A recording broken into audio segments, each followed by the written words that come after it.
Normalmente guerras acabam ou porque um dos lados vence, ou porque se chega a um acordo, ou porque o conflito se congela. Ele não vai para lugar nenhum sem acordo. A Guerra das Coreias é isso. A disputa entre Coreia do Norte e Coreia do Sul é isso. O conflito está congelado há décadas sem ir para lugar nenhum. Existem outros conflitos, Israel e Egito, foi um conflito que foi resolvido com um acordo de paz. Então você chega num acordo. E outros conflitos foram resolvidos por vitória do inimigo ou de um dos lados e pronto. Então, basicamente, o que a gente teria é que ou a Rússia vence, a guerra acaba, ou a Ucrânia vence, a guerra acaba, ou o conflito fica congelado, onde ele está, ou se chega num acordo. O problema do acordo hoje é que o único jeito de você ter um acordo que o Putin aceite é você deixar ele controlando o que ele já controla, que é uma parte considerável do território ucraniano. E isso seria uma derrota para a Ucrânia. A Ucrânia controlava um território tamanho 100 e agora ela controla um território tamanho 80. E por que esse acordo... Por que a Ucrânia vai aceitar um acordo desse se ela não perdeu a guerra? É difícil dela aceitar. Claro que ela pode ser forçada a aceitar porque ela não recebe mais ajuda dos seus aliados. E aí é um jeito de você forçar a Ucrânia a aceitar. Mas, no meu entendimento, alguns dizem ou falam que isso é a busca pela paz, ou que o Trump vai trazer a paz. E eu tenho dito que existem 3 jeitos de você trazer a paz. Ou você traz a paz porque você derrota o seu inimigo, você venceu. Ou você traz a paz porque você negocia, que é que nem o fim da guerra, né, que eu estava explicando. Ou você traz a paz porque você entrega tudo para o seu inimigo. Seu inimigo quer invadir a sua casa e você fala: eu não vou brigar, não me ataque, não me bata, não atire na minha família, a casa é sua. E se o Trump quiser fazer isso, tá bom, ele vai encontrar a paz. Mas vai ter um custo no futuro, essa paz. Porque é uma paz baseada na fraqueza. É uma paz de entregar o seu aliado para o seu inimigo. O inimigo é a Rússia, o inimigo não é a Ucrânia. O rival, a ditadura, que é parte do eixo das ditaduras, que é o grupo de países, os 5 grupos de países revisionistas que querem dominar o mundo, que eu falo sempre, que é Rússia, China, Irã, Coreia do Norte e Venezuela. Esses 5 querem controlar o mundo e são 5 ditaduras que estão se armando e se preparando para isso.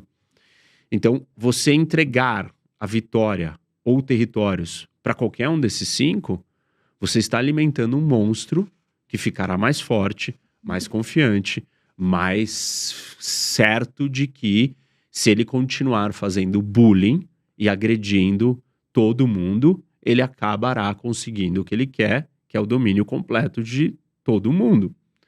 E dar esse sinal para a Rússia, para a China, para o Irã, para a Coreia do Norte e para a Venezuela é um sinal de extrema fraqueza para o mundo. E eu acho isso preocupante. Se o Trump fizer isso, realmente a gente pode ter paz num primeiro momento. Mas podemos escrever aí. É o começo de momentos muito mais turbulentos num futuro próximo. Porque as pessoas, hoje em dia, elas estão obcecadas em contar e analisar o que acontece no mundo em ciclos de 4 anos de eleições dos presidentes que elas adoram. Então elas pegam 4 anos do que o presidente que elas são apaixonadas, o político de estimação delas está no poder, e elas falam: durante esses 4 anos não teve guerra. Espera um pouquinho. Você não constrói um projeto de dominação mundial, global, de hegemonia global em 4 anos. A China está se preparando para o seu projeto de hegemonia global há mais de 30 anos. Esse é um projeto de longo prazo, de muitas e muitas décadas, que você não fica olhando a cada 4 anos, esse presidente está no poder, então eu não vou fazer nada. Não, você vai fazer a hora que você estiver pronto para fazer. E ninguém vai impedir a China de fazer isso. Na hora que a China estiver pronta, ela fará o que ela tem que fazer. Com Trump, com Biden, com Dalai Lama, com quem o mundo quiser que estiver na presidência dos Estados Unidos, a China vai fazer. E a mesma coisa com o Putin. O Putin, ele não vai deixar de ser o Putin porque o presidente americano é X ou Y. Ele é o Putin. Ele será o Putin e ele continuará sendo o Putin. A diferença do que o presidente americano pode fazer é dificultar ou facilitar a vida do Putin. Impedir o Putin de ambicionar e buscar os objetivos que ele busca, isso ninguém vai fazer. Ninguém vai entrar dentro da cabeça do Putin e fazer uma lavagem cerebral e mudar ele. Ele tem a percepção do mundo de acordo com a maneira como ele enxerga, ele faz os cálculos estratégicos que ele faz, e não adianta as pessoas dizerem, ah não, mas aí ele vai fazer um cálculo que vai ser muito ruim para ele. Claramente ele não faz esses cálculos, ou claramente a maneira e os fatores que ele considera na hora de fazer esse tipo de conta não são os mesmos fatores racionais que nós consideramos. Porque a falta de percepção e o erro de análise do que seria a guerra da Ucrânia, para ele, mostra que ele não deveria continuar. E ele continua. E assim, todos esses países se comportam desse jeito, porque eles têm uma convicção que eles são fortes e que eles vão conseguir o que eles querem. Eles têm um projeto ambicioso, imperial, dominador. Então, basicamente, é isso que está em jogo. Quando a gente fala da Rússia, né? A posição do Trump para outras regiões é diferente, mas a história é essa. Nós caminharemos para uma terceira guerra mundial. Eventualmente, essa história da humanidade, a história da humanidade é uma história de guerras, de destruição, de morte e matança. Não existe uma nação na história do mundo que não lutou, não brigou, seja internamente ou com seus vizinhos, seja conflitos de longa duração, curta duração, baixa intensidade, alta intensidade. A história de todos os povos são histórias de guerras. E o DNA humano não mudou, as condições estruturais do mundo não mudaram, não existe polícia do mundo, não existe governo do mundo, não existe constituição do mundo, não existe judiciário do mundo. Não existem forças capazes de dizer, não se comportem mais assim.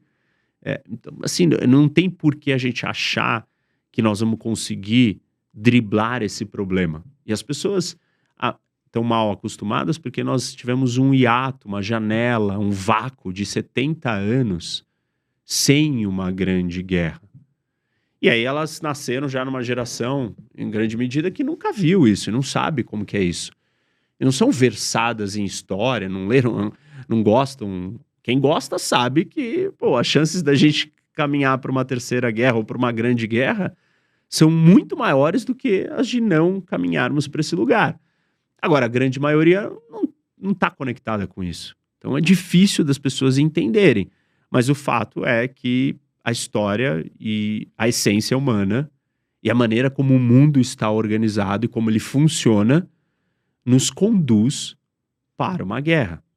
E não é Trump em 4 anos, ou 8 anos, ou 4, com um intervalo de 4 e depois mais 4, que vai evitar que isso aconteça.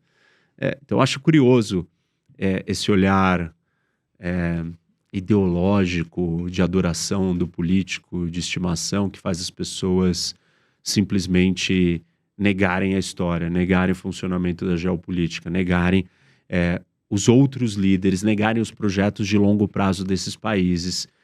Essas forças, elas estão acima do ciclo eleitoral de uma nação. São forças muito maiores.